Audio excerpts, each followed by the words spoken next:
నమస్కారం. ఈరోజు మనం ఖాదర్ మొహిద్దీన్ రాసిన అస్తమించని రవి పుస్తకంలోని కొన్ని భాగాలను పరిశీలిస్తున్నాం. అవును. పరిటాల రవి జీవితం, ఆయన చుట్టూ ఉన్న సంఘటనలు, ముఖ్యంగా అనంతపురం రాజకీయాల సంక్లిష్టతలను అర్థం చేసుకునే ప్రయత్నం చేద్దాం. హ్మ్.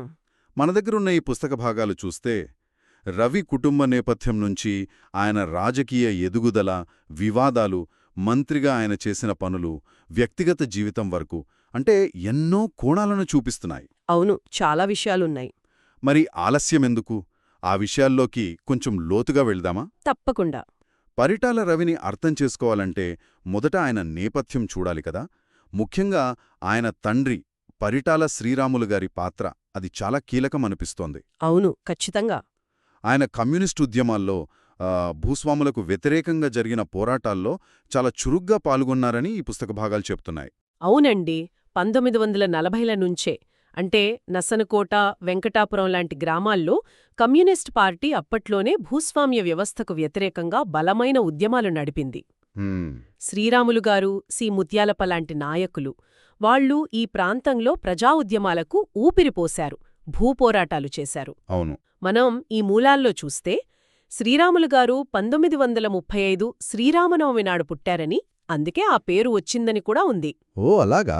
ఆయనకు చిన్నప్పటినుంచే సాహిత్యం, రాజకీయాలంటే ఆసక్తి ఎక్కువట.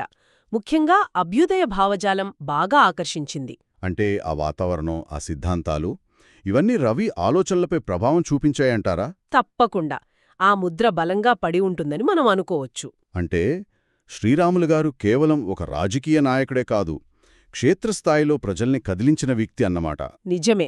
గ్రామాల్లో తిరుగుతూ పార్టీ సిద్ధాంతాలను వివరిస్తూ భూస్వాముల పెత్తనాన్ని ఎదిరించడానికి ప్రజలను సిద్ధం చేశారు. ఆయనకు సాహిత్యం, నాటకాలపై ఉన్న ఆసక్తి కూడా బహుశా ప్రజలతో కలవడానికి ఉపయోగపడిందేమో.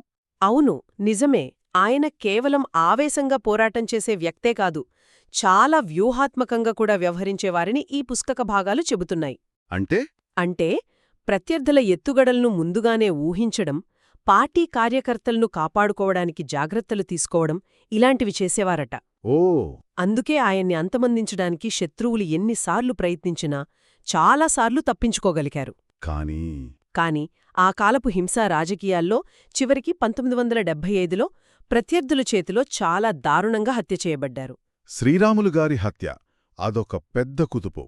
ఆ తర్వాత పరిటాల రవి జీవితం మొత్తం ఊహించని మలుపులు తిరిగింది కదా. అవును. ఆ సమయంలో దేశంలో ఎమర్జెన్సీ కూడా ఉంది. అవును. కమ్యూనిస్టు నాయకులు చాలామంది అజ్ఞాతంలోకి వెళ్లడమో, అరెస్టవడమో జరిగిందా టైంలో. మరి రవి కుటుంబం పరిస్థితి పుస్తకంలో ఉంది, చాలా కష్టాలు పడ్డారు. ఆర్థికంగా చాలా చితికిపోయారు. తండ్రి చేసిన అప్పులు తీర్చడానికి రవి, ఆయన సోదరుడు ఫరీ చాలా శ్రమించారని ఈ మూలాల్లో రాశారు. కష్టాలు అక్కడితో ఆగలేదనుకుంటా. ఆగలేదు. రవి అన్నయ్య హరి కూడా రాజకీయాల్లోకి వచ్చినా ఆయన ప్రత్యర్థుల కుట్రలకు బలైపోయారు. అయ్యో. ఒకరి తర్వాత ఒకరు, ముందు తండ్రి, తర్వాత అన్న, ఇలా కుటుంబ సభ్యులను కోల్పోవడం, ఆర్థిక ఇబ్బందులు, మళ్లీ ప్రత్యర్థుల నుంచి నిరంతరం ప్రాణహాని ఇవన్నీ రవిని బాగా ప్రభావితం చేశాయి. బహుశా ఈ పరిస్థితులే ఆయన్ని క్రియాశీల రాజకీయాల్లోకి, ముఖ్యంగా ప్రతీకార రాజకీయాల వైపు నెట్టాయేమో అనిపిస్తుంది. అవును, అలా విశ్లేషించడానికి ఆస్కారముంది. ఆ తర్వాత ఆయన తెలుగుదేశం పార్టీలో చేరడం, 1994లో పెనుకొండ ఎమ్మెల్యేగా పోటీ చేయడం ఇవి చాలా కీలకమైన పరిణామాలు. అవును. అయితే ఆ ఎన్నికల నాటి సంఘటనలు, ముఖ్యంగా ఆ నామినేషన్ ఘట్టం చాలా నాటకీయంగా, హింసాత్మకంగా జరిగిందని పుస్తకం చెబుతోంది కదా. అవును, అది రవి రాజకీయ జీవితంలో అత్యంత విషాదకరమైన ఘట్టాల్లో ఒకటి. అదే సమయంలో కీలకమైనది కూడా. ఎలా? ఈ పుస్తక భాగాల్లోని కథనం ప్రకారం నామినేషన్ వేయడానికి వెళ్తున్నప్పుడు ప్రత్యర్థులు పెద్ద ఎత్తున దాడులకు దిగారట. అమ్మో. ఆ ఘర్షణల్లో, పోలీసుల కాల్పుల్లో 6 టీడీపీ కార్యకర్తలు ప్రాణాలు కోల్పోయారు. అయ్యో పాపం. ఆ ఉద్రిక్త పరిస్థితుల్లో రవి నామినేషన్ వేయలేకపోయారు. చివరి నిమిషంలో ఎవ్వరూ ఊహించని విధంగా ఆయన భార్య పరిటాల సునీతగారు నామినేషన్ వేశారు. అసలు రాజకీయాలతో పరిచయం లేని ఒక సాధారణ గృహిణి సునీతగారు అలా రాజకీయాల్లోకి రావడం, అంత ప్రతికూల పరిస్థితుల్లో గెలవడం కొంచెం ఆశ్చర్యంగానే ఉంది. అవును. పుస్తకం కూడా అడుగుతుంది కదా, ప్రజలు ప్రాణాలను పణంగా పెట్టి ఎందుకు గెలిపించారు అని. కేవలం సానుభూతినా కారణం? కేవలం సానుభూతి మాత్రమే అని చెప్పలేం. అది ఒక కారణం కావచ్చు. కాని శ్రీరాములుగారి కాలం నుంచి పరిటాల కుటుంబానికి ఆ ప్రాంత ప్రజలతో ఒక బలమైన బంధముంది. దానికి తోడు రవిపై జరిగిన దాడి, ఆ అమాయకులైన కార్యకర్తల మరణం, ఇవి ప్రజల్లో తీవ్ర ఆగ్రహాన్ని, ఆవేదనను కలిగించాయి. అంటే ఒక రకమైన పట్టుదల వచ్చిందంటారా? అవును. తమ నాయకుడికి జరిగిన అన్యాయంపై పట్టుదల, ప్రత్యర్థులపై కసి, ఇవన్నీ కలిసి సునీతగారి విజయంలో కీలక పాత్ర పోషించాయి. క్షేత్రస్థాయిలో ఆ కుటుంబానికి ఉన్న పట్టు, కార్యకర్తల అండ కూడా చాలా ముఖ్యం. రచయిత విశ్లేషణ కూడా అలాగే ఉందా? అవును, ఇంచుమించు ఇలాగే ఉంది. సరే, ఎమ్మెల్యేగా గెలిచిన తర్వాత రవి మంత్రి అయ్యారు. రాజకీయాలు, గొడవలు ఒకవైపున్నా కార్మిక మంత్రిగా ఆయన కొన్ని ప్రజాకర్షక కార్యక్రమాలు చేపట్టారని చదివాను. ముఖ్యంగా ఒకేసారి 400 జంటలకు సామూహిక వివాహాలు జరిపించడం. అది చాలా పెద్ద ఎత్తున జరిగిందట కదా? అవును. ఆ సామూహిక వివాహాల కార్యక్రమం గురించి పుస్తకంలో ఆసక్తికరంగా రాశారు. దానికి శ్రీరామయ్య సుబ్బమ్మ కళ్యాణోత్సవం అని వాళ్ల తల్లిదండ్రుల పేర్లు పెట్టడం కూడా విశేషం. వేలాది మంది ప్రజల సమక్షంలో పెళ్లి జంటలకు బట్టలు, మంగళసూత్రాలు, ఇంకా గృహోపకరణాలు ఇవ్వడం, భారీగా భోజన ఏర్పాట్లు చేయడం. ఇదంతా చూస్తే రవిలో కేవలం ఆ ఫ్యాక్షన్ నాయకుడే కాదు, ప్రజలతో మమేకమయ్యే, వాళ్ల అభిమానాన్ని చూరగొనే ప్రయత్నం చేసే ఒక రాజకీయ నాయకుడు కూడా కనిపిస్తారు. అది ఆయన ఇమేజ్ బిల్డింగ్లో భాగమా, లేక నిజంగా సేవ చేయాలనే తపన? అది చెప్పడం కష్టం. రెండూ అయ్యుండొచ్చు. అయితే ఈ ప్రజాకర్షక కార్యక్రమాలు ఒకెత్తు, కాని ఆయన చుట్టూ అల్లుకున్న వివాదాలు, హింసాత్మక సంఘటనలు మరో ఎత్తు కదా? నిజమే. ముఖ్యంగా 1997లో హైదరాబాద్ జూబ్లీహిల్స్లో జరిగిన ఆ టీవీ బాంబు పేలుడు ఘటన, అది రాష్ట్ర రాజకీయాల్లో పెను సంచలనం సృష్టించింది. అవును, 26 మంది చనిపోయారు ఆ ఘటనలో. అందులో రవి ప్రమేయంపై చాలా తీవ్రమైన ఆరోపణలొచ్చాయి కదా? వచ్చాయి. ఆ సంఘటన రవి రాజకీయ జీవితంపై, ఆయన ఇమేజ్పై చాలా తీవ్ర ప్రభావాన్ని చూపింది.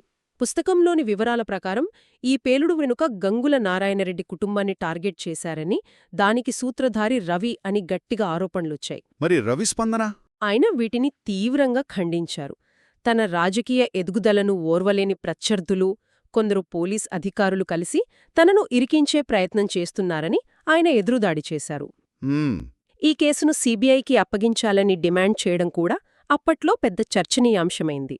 ఈ టీవీ బాంబు ఘటన తరువాతే పరిటాల రవిపై ఫ్యాక్షనిస్టు అనే ముద్ర ఇంకా బలపడిందా? అవును, మరింత బలపడింది.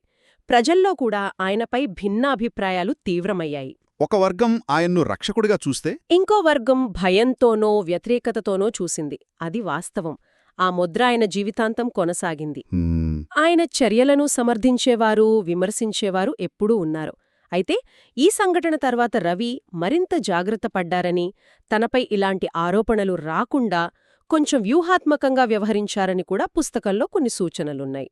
ఆయన చర్యల వెనుక ఉన్న సంక్లిష్టతలను అర్థం చేసుకోవడం అంత తేలిక కాదు అనిపిస్తుంది. అస్సలు కాదు. కేవలం ప్రత్యర్థుల నుంచే కాదు, వ్యవస్థ నుంచి కూడా రవి ఒత్తిడిని ఎదుర్కొన్నట్లు అనిపిస్తోంది.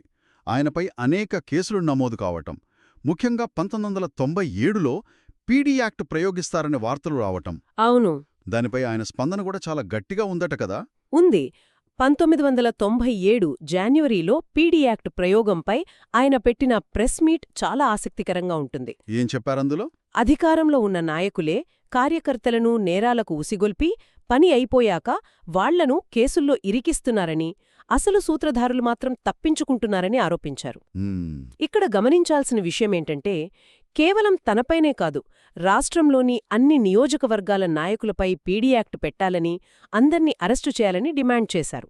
ఆశ్చర్యంగా ఉందే. అవును, ఇది కేవలం తనను తాను రక్షించుకునే ప్రయత్నమే కాదు, ఆనాటి రాజకీయ వ్యవస్థలోని ద్వంద్వ ప్రమాణాలను, ఆ ఫ్యాక్షన్ రాజకీయాల విస్తృతిని బయటపెట్టే ఒక వ్యూహాత్మక ఎత్తుగడగా కూడా చూడొచ్చు. ఇక రాజకీయాలు, వివాదాలు కాసేపు పక్కన పెడితే, ఆయన వ్యక్తిగత జీవితంలో సునీతాగారితో వివాహం ఒక ముఖ్యమైన ఘట్టం. అది కూడా చాలా సాధారణంగా జరిగినట్లు లేదు కదా? లేదు. ఆ వివాహం కూడా కొన్ని ప్రత్యేక పరిస్థితుల్లోనే జరిగింది. మూలాల్లో చెప్పినట్టు 1984 అక్టోబర్ 27న కొండన్నగారి కుమార్తె సునీతాతో రవి వివాహం జరిగింది. మ్మ్. ఎల్ నారాయణ చౌధరి, ఆర్కే లాంటి పెద్దల మధ్యవర్తిత్వంతో ఇది నిశ్చయమైంది. విశేషమేంటి అంటే ఈ పెళ్లి వెంకటాపురంలో పరిటాల శ్రీరాములుగారి స్మారక స్తూపం దగ్గర చాలా నిరాడంబరంగా జరిగింది. ఓహో. రవిగారి నాన్నగారికి అత్యంత సన్నిహితుడు, రవి చినాయనకు బావమరిది అయిన కొండన్నగారు అంత క్లిష్ట పరిస్థితుల్లో తన కుమార్తెను రవికి ఇచ్చి పెళ్లి చేయడం అప్పట్లో అది పెద్ద విషయమే. ఇన్ని సంఘటనలు, ఇన్ని కోణాలు చూశాక పరిటాల రవి గురించి ఒక నిర్దిష్ట అభిప్రాయానికి రావడం చాలా కష్టమనిపిస్తోంది. నిజమే. అభిమానులు ఆయనను దేవుడిలా చూస్తే, ప్రత్యర్థులు, విమర్శకులు కరుడుగట్టిన ఫ్యాక్షనిస్టుగా చూశారు. అవును, కీలకమైన విషయం. ఈ అస్తమించని రవి పుస్తకం రవి జీవితంలోని సంఘటనలను, ఆరోపణలను, ఖండనలను, వివిధ కోణాలను మన ముందుంచుతుంది. రచయిత ఒకవైపు మొగ్గు చూపకుండా రాశారా? సాధ్యమైనంతవరకు తటస్థంగా ఉండే ప్రయత్నం చేశారనిపిస్తుంది. రవిని హీరోగానో విలన్గానో తేల్చేయకుండా జరిగిన వాస్తవాలను, వివిధ వ్యక్తుల వాదనలను నమోదు చేసి అంతిమ నిర్ణయాన్ని పాఠకులకే వదిలేశారు. పరిటాల రవి వ్యక్తిత్వం అది చాలా బహుముఖమైనది, ఎన్నో పొరలతో కూడుకున్నది. ఆయన్ని కేవలం మంచి లేదా చెడు అనే చట్రంలో బిగించడం సాధ్యం కాదు. అవును. ఆయనను అర్థం చేసుకోవాలంటే ఆనాటి రాయలసీమ సామాజిక, ఆర్థిక, రాజకీయ పరిస్థితులను, ఆ దశాబ్దాల ఫ్యాక్షన్ చరిత్రను కూడా మనం పరిగణనలోకి తీసుకోవాలి. ముగింపుగా చెప్పాలంటే పరిటాల రవి జీవితమనేది హింస, అధికారం, ప్రజాకర్షణ, రాజనైక్య చతురత, కుటుంబ బంధాలు, వర్గ పోరాటాలు వీటన్నిటి కలగురగంప. అస్తమించని రవి పుస్తకం ఈ అంశాలన్నింటినీ ఒక చారిత్రక సందర్భంలో ఉంచి చూపించే ప్రయత్నం చేస్తుంది. మనం ఇక్కడ చర్చించుకున్నది కేవలం ఆ పుస్తక భాగాలలోని కొన్ని ముఖ్యాంశాల స్థూల పరిశీలన మాత్రమే. అవును, ఇది కేవలం ఒక అవలోకనం లాంటిది. ఒక వ్యక్తి జీవితంలోని సంక్లిష్టతలను, ఆయన చుట్టూ అల్లుకున్న కథనాలను ఇంకా లోతుగా తెలుసుకోవాలంటే మూలాలను స్వయంగా చదవడం ఎప్పుడూ మంచిది. అవును. మనం ఈ చర్చను ముగించే ముందు ఒక ప్రశ్నతో వదిలి వెళ్దామా? చెప్పండి. ఈ పుస్తకం చెబుతున్నట్లుగా తరతరాలుగా కొనసాగుతున్న ఈ హింసా రాజకీయాల వలయంలో వ్యక్తిగత కక్షలు, ప్రజా ఉద్యమాలు, రాజకీయ ప్రయోజనాలు అన్నీ కలగలిసిపోయినప్పుడు ఒక వ్యక్తి చర్యల వెనుక అసలైన ప్రేరణేమిటి? అతను వ్యవస్థ బాధితుడా లేక వ్యవస్థను వాడుకున్న వ్యూహకర్త? మంచి ప్రశ్న. ఈ ద్వైతిభావం గురించి ఆలోచించవచ్చు కదా.